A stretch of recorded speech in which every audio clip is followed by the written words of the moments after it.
But this doesn't mean that we have to settle back and conserve our energy for when a political situation changes in our favour. Not at all. What we do today does matter. What we do depends on our analysis of the political situation. There are times when a revolutionary party needs to bunker down to conserve its forces in the face of reaction or state repression. But we are far from this situation in Australia today. While there is a general retreat, there are many opportunities for Marxists to initiate struggle and to carry out active propaganda interventions to win more people to a revolutionary perspective. This period of retreat does create a radicalisation of its own. Those who are angry at what's been taken away, those who can see through the barrage of individualism, consumerism and banality, those who are angered at the poverty, exploitation, racism and misogyny, and increasingly by those who are inspired by the living revolutions in Venezuela. And this is happening around the world, and it's been hastened by Chavez's inspiring interventions in international forums. When Chavez held up Chomsky's book at the UN in 2006, it shot to the top sellers lists overnight, as did Galeano's Open Veins of Latin America, after Chavez presented it to Obama at the UN last year. There is a thirst for answers, especially amongst young people, and it's why we've focused a lot of effort on working on campuses to build support for the revolutions in Cuba and Venezuela, fighting to break through the idea that there is no alternative through building active solidarity. It is also young people that are at the forefront of the campaigning that has happened. Where there is a lead given, there are young people that are willing to get involved. This has been the case in the same-sex marriage campaign, the environment campaigns, the abortion rights campaigns in Brisbane, in the new Indonesia Solidarity Group in Melbourne, and in the Cuba-Venezuela Solidarity Clubs, especially here in Sydney. It demonstrates again that while a feature of the atomised radicalisation is passivity, it's not an inherent passivity. Where a lead is given, there is a willingness to struggle, but there is a lack of confidence in mass struggle and a lack of experience, a lack of knowledge in how to act. And this confidence will ultimately only be won through victories, through experience. The intervention of Marxists cannot change the balance of class forces, but through initiating and intervening to lead campaigns, we can demonstrate to broader forces how to act, how to struggle.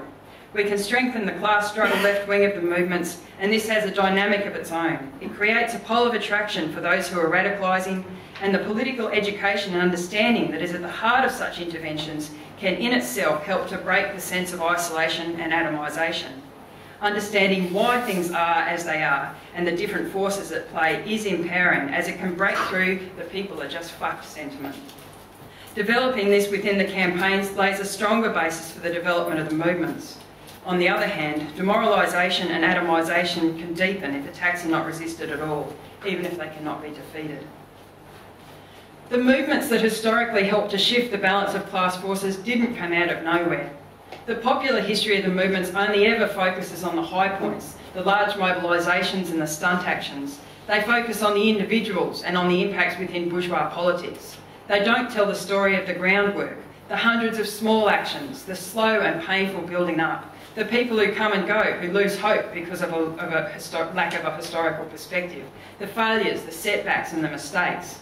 That's the background to all of the victorious campaigns and movements. And when you look into the history of the slog work, you'll almost always find there's a communist or two involved. It's that work that premises the victories, and it is those victories that are necessary to imbue a sense of confidence in collective action. The other feature of the atomised radicalisation is that it's taking place around a variety of issues and attacks. The rollback of social and political rights is happening across the spectrum, and based on different experiences, effects and expectations, people will be affected by some issues more than others.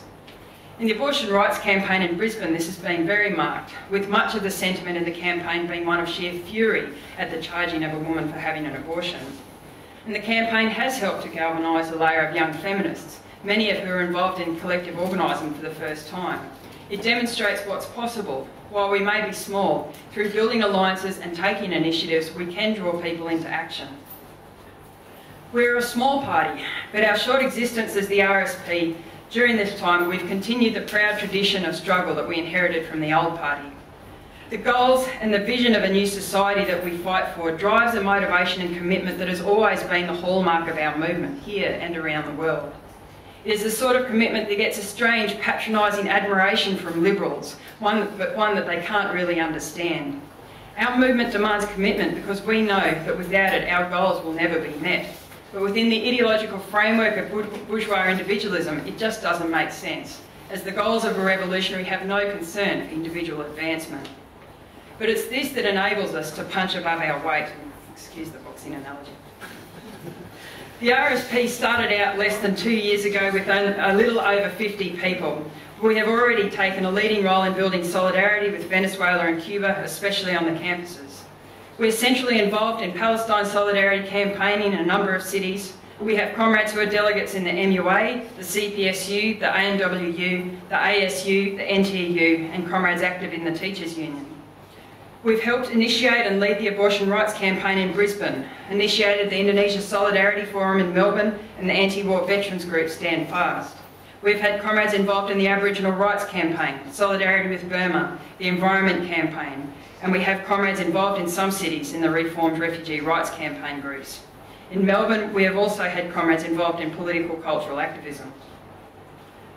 Well, there's a great deal of cynicism and wariness about parties, born of disillusion with bourgeois politics and through the anti-party sentiments that predominate in liberal circles. But this sentiment is also fed by the opportunist and sectarian practices that have been part of the experience of the social movements. It is only through experience of a different sort of approach that we win people's confidence. Marxists have to demonstrate that we are serious, not by declaration, but in action. Being serious about building campaigns and rebuilding the socialist movement also means being serious about working with others on the left. Not the sort of false unity proclamations of the so-called Socialist Alliance, but unity in action. We have many differences with other socialist forces over some central political and theoretical issues, and we have been able to find the ways to have constructive debates about some of these differences on a number of issues through direct action. But we've also worked with others constructively on the left to the benefit of the campaigns and the left in general. And this approach, in turn, also enables us to minimise the destructiveness that some of the more sectarian-inclined groups have on the campaigns. What we do today does matter. It matters in the people that we can draw into action and into revolutionary politics. It matters in the alliances, the networks, and the trust that we can build. But moreover, it matters in terms of what sort of party we are building. We might be small today, but we are seeking to build a party fit to lead a revolution. A party of that sort must be strong enough to withstand enormous pressures. While the pressures that are on our movement today are nothing compared to what it will face in the future, or what revolutionaries in other parts of the world face on a daily basis, the pressures are real nonetheless. And our movement has suffered major setbacks in the last decade because of an inability for the old party to withstand these pressures. It is a pressure born of demoralisation and impatience. It is a pressure born of the political environment in which we operate, of the opportunities that exist for parties that are willing to compromise on principle. In a period of greater political struggle, this pressure is even greater, and we can see that in Venezuela today, in the ongoing battle against the opportunist elements within the revolution. So the party has to be prepared and it has to be educated. And most of all, it must be a party prepared to struggle and to win people's confidence. That means training not only in historical experience of the revolutionary movement, but in how to apply it. It means training a cadre that is capable of putting the perspectives into practice, of knowing how to raise class consciousness and winning people to a revolutionary perspective, of how to see and test the political openings through initiatives for action and how to build alliances. Starting a new party in a period like today is not easy. Compare our situation with that of the founders of the old party in the period of social upheaval of the 60s and 70s, and then spare a thought for the comrades who have to do it all over again.